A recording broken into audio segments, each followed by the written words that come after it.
You know that moment when you're reading the newspaper and you find an advertising for something that you bought the day before? You know what's that, right? Because paranoids are correct, we are being followed. Not just online, we're being followed physically with mobile phones, surveillance cameras. It's all quite legal, but a little creepy. So last summer, we wanted to creep out people ourselves. So we went and tracked the activity of people at Sonar, the music festival in Barcelona that brings 100,000 people to the Fira de Montjuïc for 3 days. And we did it with the mobile phones. Now, before telling you about this project, let me tell you a little bit who's we. We're the scientific visualization group. We have the largest supercomputer in Spain at the Barcelona Supercomputing Center. And what you're seeing here is images of our documentaries that we do for dissemination in the style that we call hyper-realistic data visualization. So all you're seeing is actual data that comes out of the simulations that scientists do in the supercomputer. And we use this data to explain.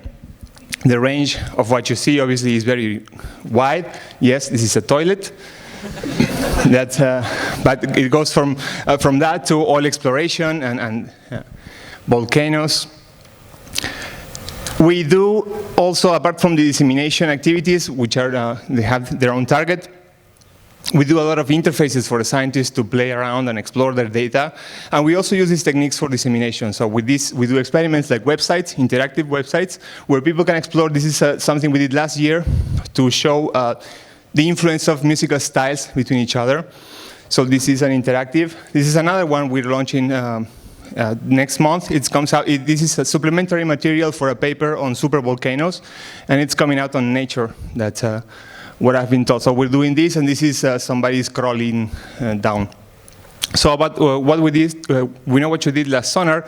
Like I said, we followed people through their Wi-Fi signals, basically because we could do it without telling them that we were doing it, okay? We had a very good team, especially we had some internal collaborators that the 3 people on the right, they helped us do these sensors, basically a modded Raspberry Pi with Wi-Fi dongles that were sending data to a nice database that was processing in real time and also storing for later analysis. The 5 on the left is the actual visualization team. Again, we have women very underrepresented in the group. We're very sorry about that. So we did the active visualization in 3 tracks, and this is what I'm going to tell you in the next few slides. Stats tracking recommendation systems. We had the whole thing in real time. It was very stressing, actually, to have it working there. The first challenge was the map. We didn't want to have like dots on a space. It was a little limiting. And also, we didn't have resolution in some of the rooms to actually put the positions there. So we wanted to abstract this out and see if this could help us gain some perspective. So this is the map of the Fira de Montjuïc, and we got from that to this. Each circle is one of the rooms where activities were happening.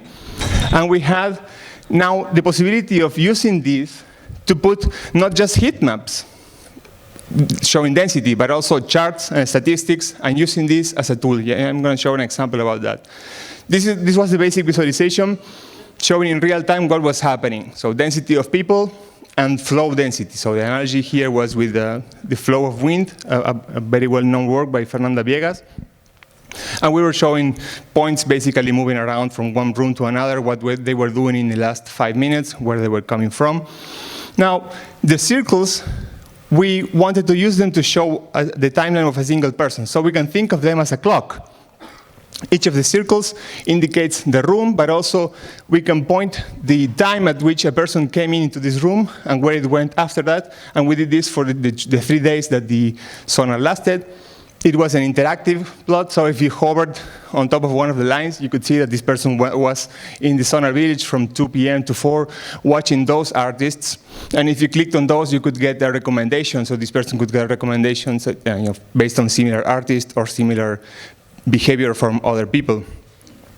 Finally, we could unravel the time dimension in the horizontal direction and just put the rooms there and show density of people. Each slice is 15 minutes. This is the 3 days of the event.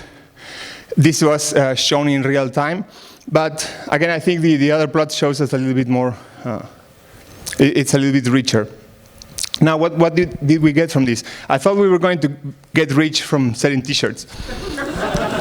I'm told now that actually data has more value than this. So we're doing analytics on what happened on the event to try to understand Sonar. I'm going to show a little bit of that. It's a work in progress, so the plots are not beautiful yet.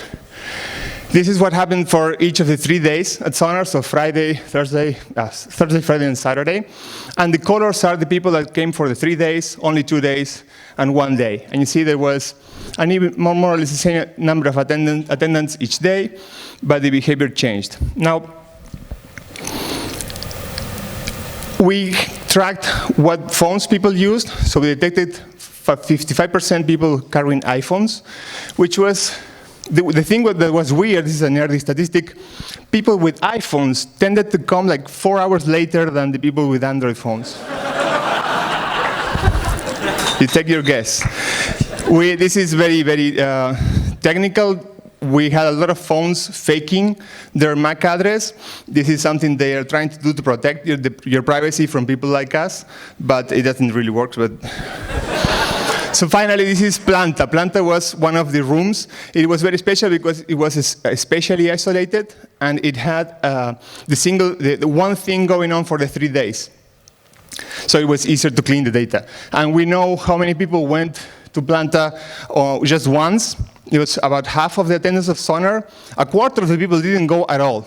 And 25%, the rest, went 2, 3 times, up to 10 or 12, more or less. So that's my pecha kucha time. So thank you very much.